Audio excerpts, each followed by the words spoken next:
flips up. Flips up. Okay, so today I was really committed to not overdo production value in the sense of not throwing on ND filters, not shooting everything with stabilizers, because I kind of just want to show what does it look like to just go out and make a vlog with it.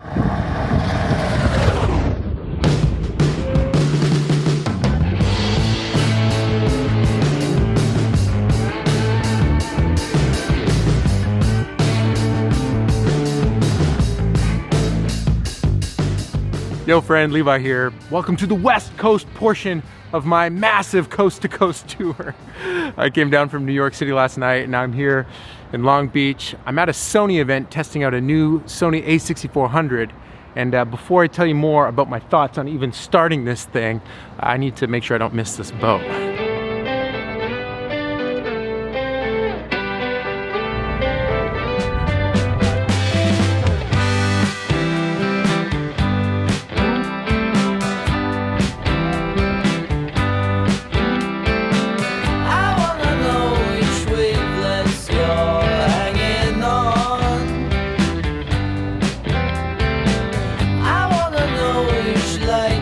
The great vlogger migration has brought us all here to Catalina Island.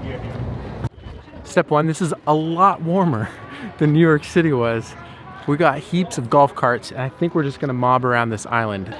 Is that fun for Lou? Yeah. Excited? Hey.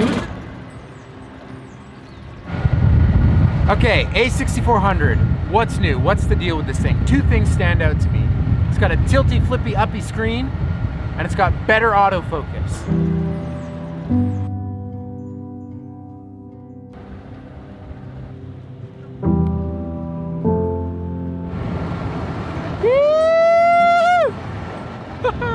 This is pretty great! One of the areas that the autofocus was really weak with the a6300 was when it was backlit, kind of like this.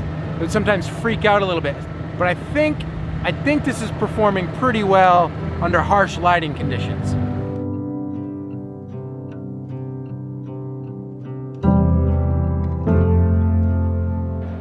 Slows, yeah.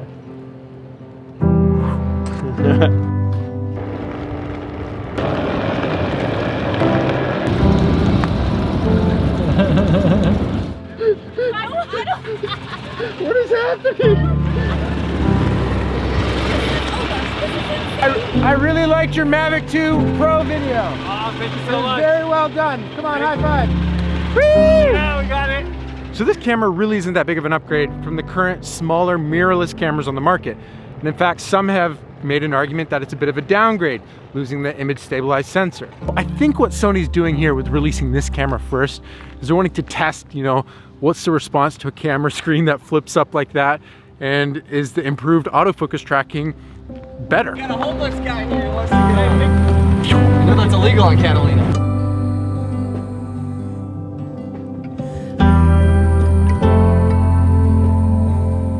The main reason why I bought my a6300 is that camera is just so small and portable, but a huge advantage is that I can just throw it into full auto and I can just pass the camera out to anybody that's hanging out with me while we're filming whatever it is and they can start grabbing shots. Honestly, I'm very impressed with the 18 to 135 on it. I'm kind of smitten. I miss telephoto because I've been wide this whole time. I think I might need a telephoto lens now. Would that be 2 lenses in your kit? Don't tell anyone. Don't tell anyone. It's not minimal, but. Peace. So I know we're at one of those times with camera releases that it feels like a lot of the cameras have similar features. So it's like what's truly setting apart each camera. And I know when this was announced, a lot of people were frustrated because they want the next biggest, newest game-changing thing. But I think what's happening here with small improvements to color science, improved autofocus, and actually being able to see what your camera's doing as a vlog camera actually makes this a really enticing entry point camera for most people that want to make YouTube videos.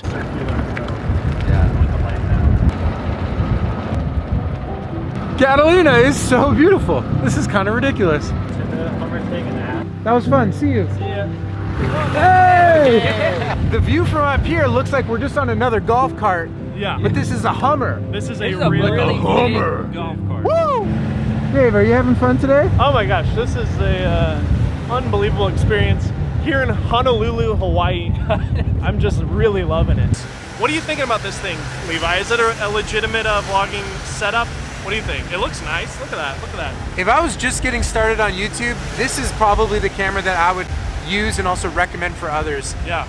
It feels like most of the cameras on the market right now are either good at autofocus or good at seeing what you're filming. Yeah. And this is kind of the first one in the sub $1,000 market that does both. Yep. It's got 4K. 4K. You can see your image, so you can actually make sure you're recording. Yep. You can make great images with the current mirrorless cameras that don't have flip screens. It's true. But it's an extra level of work, and some of your stuff just turns out like crap where you weren't recording.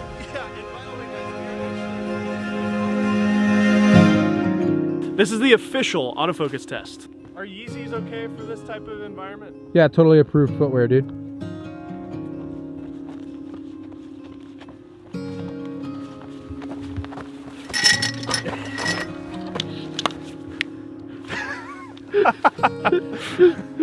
Okay, you're next. I am rolling. Nice. Dude, that actually tracked all the way in. That's kind of incredible. That's awesome. That's Wow. better than 65 and 63. That's Whoa. right. That's right. That's all that matters. I was gonna do a shot here. You gonna try that? Not a bad view up here.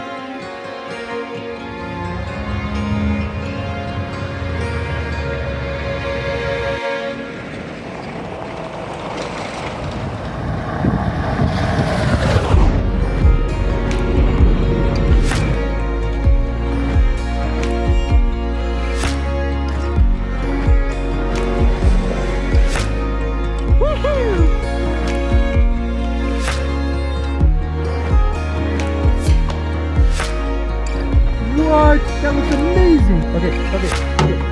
Dave Altizer, walk up here.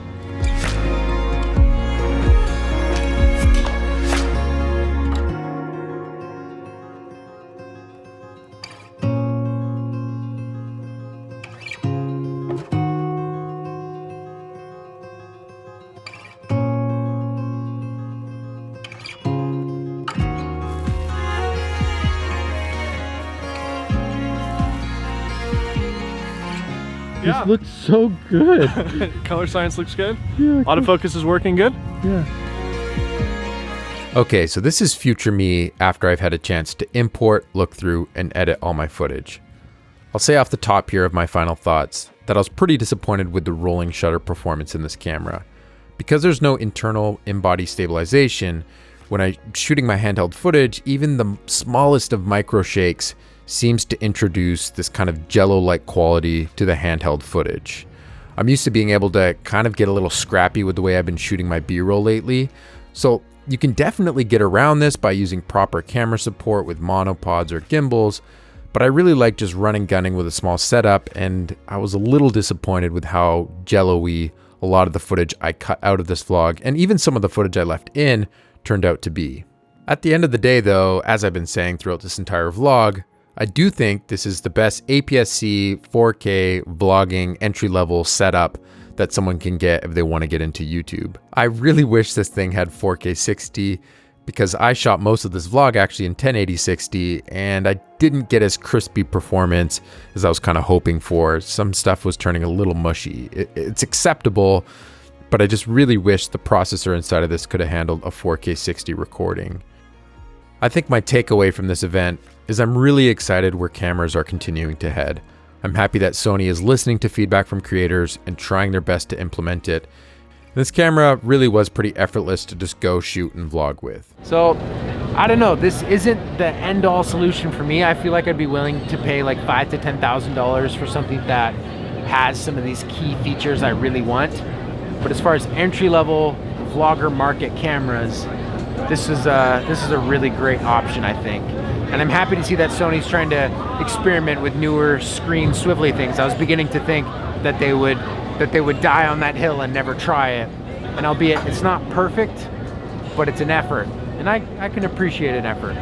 So that's it for this video. Thanks for following along. I hope you enjoyed it. Let me know in the comments what you thought, and I'll catch you in the next video. Remember, life's better when you make stuff.